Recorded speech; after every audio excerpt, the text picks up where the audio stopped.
Перед тем, как начнем, хочу напомнить, сегодня в России проходят выборы. Надежд на них, конечно, немного, но если вы в России, сходите проголосовать против «Единой России» или кандидата от нее. Или, если у вас есть яблоко, то за кандидата от яблока. Особенно это важно в Екатеринбурге, Новой Москве, Великом Новгороде и Псковской области. Мы много тут говорили о том, как и по каким причинам Владимир Путин может сняться с повестки дня, а вместе с ним закончится война. Сегодня время поговорить о том, что многих пугает. Не станет ли после этого хуже? Не придут ли на место серого Путина настоящие черные полковники? Не пойдем ли мы по пути Северной Кореи? Не случится ли гражданской войны или другой крайности – военной диктатуры? Как вообще будет выглядеть страна после Путина? На этот счет есть простое соображение. Выглядеть страна будет не очень хорошо. Но чем дольше Путин пробудет у власти, тем хуже будет выглядеть Россия. Исчезновение Путина по любой причине не создает никаких дополнительных рисков. Он сам своими руками создал все сегодняшние проблемы. А вот дальнейшее его пребывание у власти дополнительно усугубит ситуацию.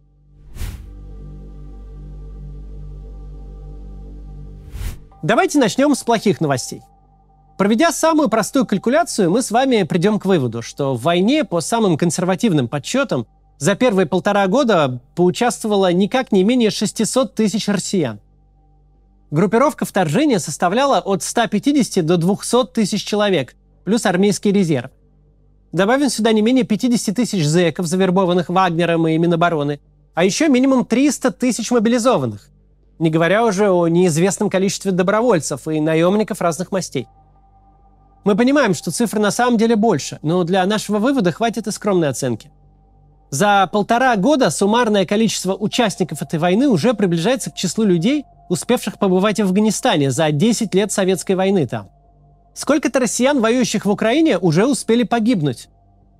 Точных цифр мы не знаем, но 1060 точно. Сколько-то на всю жизнь остались инвалидами. А когда-то они окончательно пропьют свои зарплаты и компенсации и очень быстро пополнят ряды бездомных и населят мрачные палаты психоневрологических диспансеров. Так или иначе, но, к сожалению, их путь в могилу вряд ли будет длинным. Но кроме этих двух категорий останутся сотни тысяч людей, которые сохранили руки и ноги, приобрели боевой опыт и опыт безнаказанного насилия, но при этом полностью утратили социальные связи и навык жизни в обществе. Вы могли обратить внимание, что на сайтах типа HeadHunter не так уж много объявлений в духе «требуется снайпер, опыт работы по специальности приветствуется».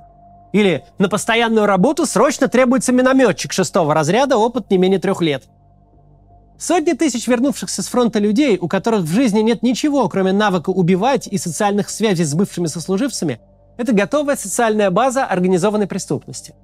В этой среде, максимально изолированной от всего остального общества, будут возникать кровавые банды и целые криминальные картели. Да и действующая организованная преступность не прощелкает клювом такое пополнение кадрового состава.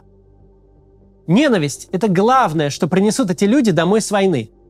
Сегодня мы видим в Z-каналах неприкрытое презрение ко всем этим столичным айтишникам, которые подтягивают свои апероли на летних верандах, пока пацаны в окопах говно месят.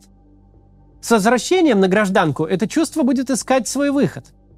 Бывшие бойцы оккупационной армии будут искать возможность свернуть свое за счет тех, кто жировал и развлекался, пока другие от дронов уворачивались.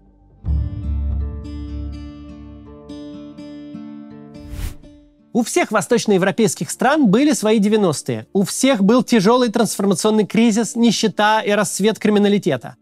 Но нигде этот процесс не пошел так, как в СНГ, а особенно в России, где ОПГ вырастали до масштабов военизированных организаций, а разборки между ними походили на локальные боестолкновения, где автоматическое оружие совершенно свободно ходило по стране.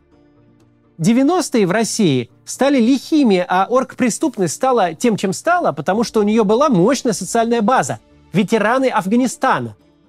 Сотни тысяч неприкаянных мужиков, которые с трудом могут позвонить жене и детям, зато легко договорятся с другом-прапорщиком, с которым вместе выбирались из засады под Кандагаром, и достанут у него хоть гранату, хоть гаубицу.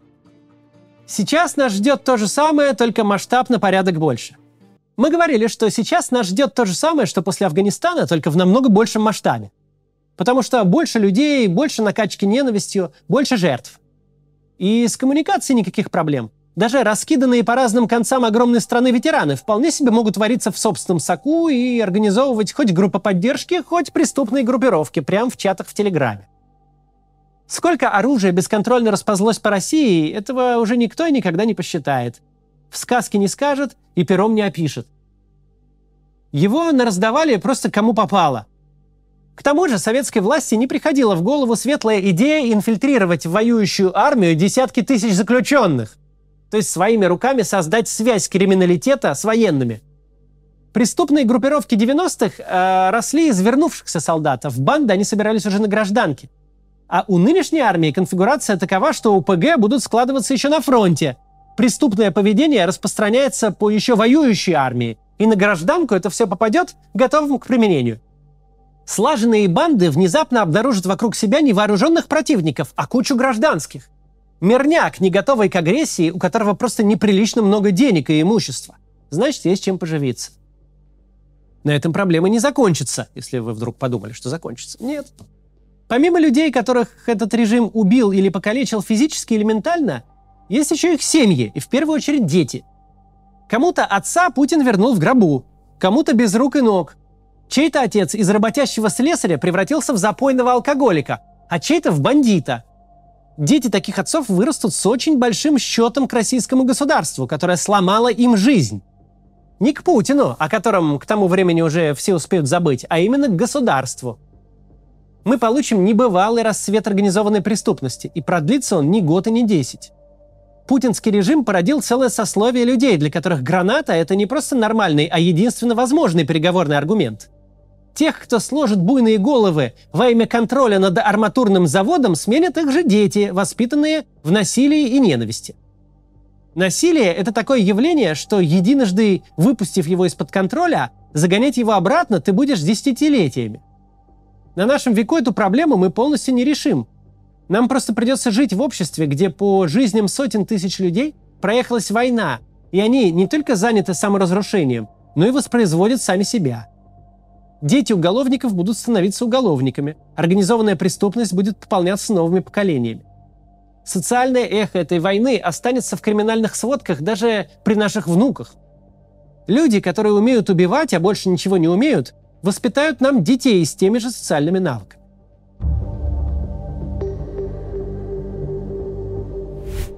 Криминализация общества – это неизбежное последствие. Мы в любом случае столкнемся со страной, вернувшейся с войны, и она нам не понравится. С уходом Путина это никак не связано. На этом месте начинаются хорошие новости. Потому что какие бы последствия, связанные с уходом Путина, мы не рассматривали, все они только позитивные. Все плохое уже случилось. Первое позитивное последствие связано с тем, о чем мы говорим все это время в этом ролике. Исчезновение Путина закончит войну, а значит перестанет множить тех, кто от нее пострадал. Исчезновение Путина не сделает так, что для сотен тысяч людей опыт, полученный на фронте, как-то обнулится, что они перестанут быть проблемой для себя и для общества. Но исчезновение Путина остановит нарастание ущерба. Сейчас таких людей минимум 1600, через год их будет 1 миллион. К марту 30 года, когда закончится очередная президентская каденция, если она у Путина получится, их будет уже несколько миллионов. Они перестанут быть проблемой только для полиции и для тех, кто поздно возвращается домой. Они станут проблемой для всей политической системы. Такой силой, которая и партию может создать, и избрать кого-нибудь в Государственную Думу, такой силой, к которой будут апеллировать политики. И с этой силой придется считаться. Мы уж тут не говорим о мелочах жизни, вроде того, как будет выглядеть экономика. Или что станет с демографией, когда 10% трудоспособных мужчин в течение нескольких лет уедут убивать и умирать. Но просто представьте себе страну, где неприкаянные и обиженные на весь мир ветераны живут в каждом подъезде, где в каждом школьном классе сидят их дети. Вне всяких сомнений, мы должны будем сделать все возможное для этих людей, для тех из них, кто не совершал военных преступлений. Без рассуждения о том, нравятся они нам или нет. Не просто не стигматизировать их, не изолировать их от общественной жизни, не обзывать через слово преступниками, но тратить много денег на программы реабилитации, на помощь семьям, на выплаты пособий, на переучивание и трудоустройство. В идеальном мире после такой катастрофы профессии психотерапевта и социального работника у нас должны стать более массовыми, чем таксиста и магазинного охранника. Работать это все будет плохо. По опыту Соединенных Штатов, у которых масштаб проблем был сильно меньше после Иракской войны и сильно больше ресурсов, мы понимаем, что заметного успеха в этом деле мы вряд ли добьемся. Но это не повод не работать и не повод отказать этим людям в помощи. Самое опасное, что мы можем сделать, это закрыть глаза на тех, кого наша страна отправила умирать, позволить им вариться в собственном соку, делиться друг с другом обидой и ненавистью. Полностью проблему, оставленную нам Путиным, мы не решим, но можем ее несколько сгладить, какое-то количество людей вытащить. И это, с точки зрения общественного здоровья, стоит любых денег. Чем раньше Путин уйдет, чем раньше мы начнем работать с теми, кто ему поверил и ему служил, тем выше наши шансы на ограниченный в этом деле успех. То же касается всего остального. Уход Путина сейчас не отменит всего того, что уже сделано, не отменит разрушенные города, международную изоляцию, десятки тысяч смертей и миллионы разрушенных жизней. Но с уходом Путина мы, наконец, перестанем углублять яму, в которой залезли. А это первый шаг к тому, чтобы начать из нее вылезать. Вторая хорошая новость заключается в том, что никто из серьезных внешних игроков не заинтересован специально вредить России. Не будет никакого Версальского мира, не будет пира победителей над телом поверженной страны. США и Евросоюз заинтересованы только в одном – чтобы Россия прекратила свою военную агрессию. В этом заинтересованы правительства, которым война в Украине приносит макроэкономические убытки. В этом заинтересованы транснациональные корпорации, которые с большой радостью понесут свои инвестиции обратно, как только это станет безопасно физически и репутационно. И правительства, и корпорации заинтересованы в том, чтобы Россия была скучным и предсказуемым развивающимся соседом, который будет медленно богатеть, покупать больше айфонов и мерседесов и продавать природные ресурсы. Распад России и гражданская война – это страшный сон для любого западного правительства. И наоборот, в момент возникновения у нас хотя бы условно адекватного правительства политические и экономические связи будут восстановлены настолько быстро, насколько возможно. Будто ничего и не было. Внешний мир заинтересован в том, чтобы Россия из этой войны вышла с наименьшим ущербом, чтобы как можно быстрее восстановила свою государственность, правовое поле и экономику. Внешний мир говорит нам одну простую фразу – перестаньте нарочно себе вредить. Мы хотим с вами сотрудничать, очень хотим торговать. В мыслях не имеем воевать. Просто перестаньте рыть окоп на пути наших денег в ваши карманы. Но что гораздо более существенно, для наступления каких-то дурных последствий с уходом Путина нет и внутренних причин. Наше общество находится в крайней степени апатии. Оно в массе своей хочет только одного, чтобы от него отколебались. Ему в равной степени все равно и на Херсон, и на Донецк. Тема войны социально табуирована. Даже по пьяни, когда обсуждают все, включая супружеские измены, про войну молчат. 20% россиян резко против происходящего, столько же за. 60% в глубокой внутренней эмиграции. Они, минуя самолет до Еревана, просто переехали в свою маленькую личную жизнь. Знаете, чего не делают такие люди? Они не устраивают гражданских войн. Знаете, какой каши не сваришь с такими людьми? Не сваришь с ними реваншизма и тоталитаризма. В таком обществе совершенно нереальны оба катастрофических сценария. Не будет у нас Сомали, где все воюют против всех. И не будет Северной Кореи, где революционный вождь, вернувшийся с войны, всех учит ходить строем. Никто с дивана ни в какой строй не встает. Революционные лидеры не берутся из воздуха. Для восстания нужны погромные настроения. Нужны люди с вилами, которых просто необходимо направить. А люди с ипотеками – плохая база для революции. В России существует единственный общественный запрос – запрос на возвращение в норму. Пассионария, в котором на жопе ровно не сиделось, а хотелось какой-то кипиш навести, с флагом побегать, за счастье народное помереть, всех их Путин уже успешно оприходовал и перебил.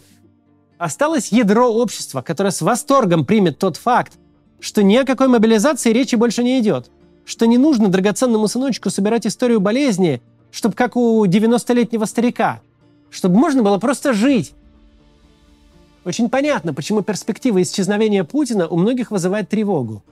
Путин – наш статус-кво в течение четверти века.